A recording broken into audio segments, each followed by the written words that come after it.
हुज़ैफ़ा बिन यमान रज़ी अल्लाह ताला ने फरमाया, लयूशिकन्न अन युसब्बा अलैकुम शर्रु मिनस समाई हत्ता यबलुगल फयाफी।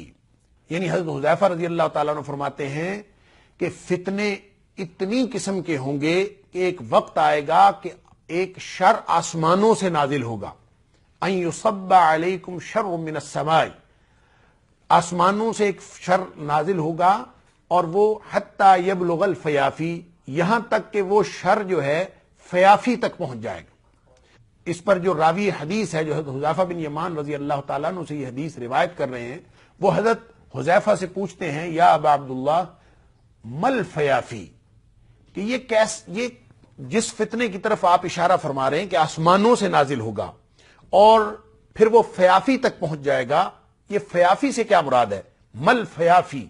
हजरत हुज़ैफ़ा बिन यमान रज़ी अल्लाह ताला अन्हु फरमाते हैं कि फयाफी से मुराद है अल अर्दुल क़फ्र, कि इससे मुराद है ऐसी जमीन जो बंजर हो। यानी एक तो जंगल होता है जहां पे घने दरख्त होते हैं, और जंगल से भी ज्यादा ऐसी बियाबान जगह जहां पे दरख्त भी नहीं है, कुछ भी नहीं है, बिल्कुल बंजर जमीन है और दूर दराज है, वहां भी ये फितना पहुंच जाएगा। इससे क्या मुराद है नाज़रीन किराम? सबा सिर्फ आसमानों के लिए इस्तेमाल नहीं होता, समा हर उस चीज के लिए इस्तेमाल होता है जो ऊपर से आए। लिसानुल अरब के अंदर इब्न मंजूर ने समा के लफ्ज की जो वजाहत की है, उससे मुराद ऊपर की डायमेंशन है, ऊपर की समत है। इसका मतलब है ऊपर से कोई फितना नाजिल होगा। तो इसकी जो बेहतरीन इंटरप्रिटेशन हो सकती है, इसकी जो बेहतरीन वजाहत हो सकती है, वो आजकल के दौर में नाज़रीन किराम हम अपनी आंखों से देख रहे हैं। और वो क्या है? वो ये सैटेलाइट चैनल्स की भरमार है।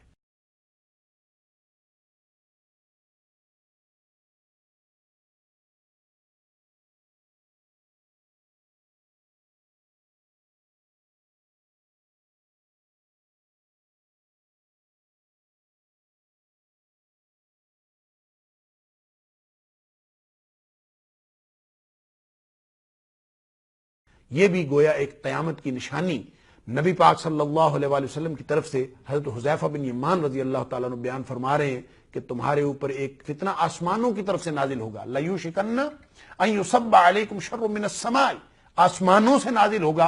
गोया ये सारे के सारे सैटेलाइट चैनल्स जो हैं, जो 13-14 हजार के करीब या हजारों हैं, इनकी गिनती मुझे तो मालूम नहीं है कि कितनी गिनती है, लेकिन कहा जाता है कि एक मुहतात अंदाजे के मुताबिक 13 या 14 हजार सैटेलाइट चैनल्स जो है वो काम कर रहे हैं। तो ये सारे के सारे आसमानों से आते हैं। और हत्ता यबलुगल फयाफी का क्या माना है? कि आप बंजर जमीन में, इस ग्लोब पर, इस जमीन पर जहां कहीं भी हो, एक डिश लगाएं, एक सैटेलाइट रिसीवर लगाएं, तो वो फितना वहां भी पहुंच जाएगा। इसको नाज़रीन किराम फितना क्यों कहा गया है? फितना इसलिए कहा गया है कि वो जो नबी पाक सल्लल्लाहु अलैहि वसल्लम ने फरमाया था, बादिरु बिल अमाल फितनन का क़िताइल लैल मुज़लिम, कि एक अंधेरी रात की तरह छा जाने वाले फितने वो आने से पहले पहले अमल कर लो। लिहाजा ये बजा तौर पर कहा जा सकता है कि सैटेलाइट चैनल्स की जो भरमार है, ये भी एक फितना, एक निशानी है क़यामत की, जो नबी पाक सल्लल्लाहु अलैहि वसल्लम की तरफ से हजरत हुज़ैफ़ा बिन यमान रज़ी अल्लाह ताला अन्हु ने बयान फरमाया।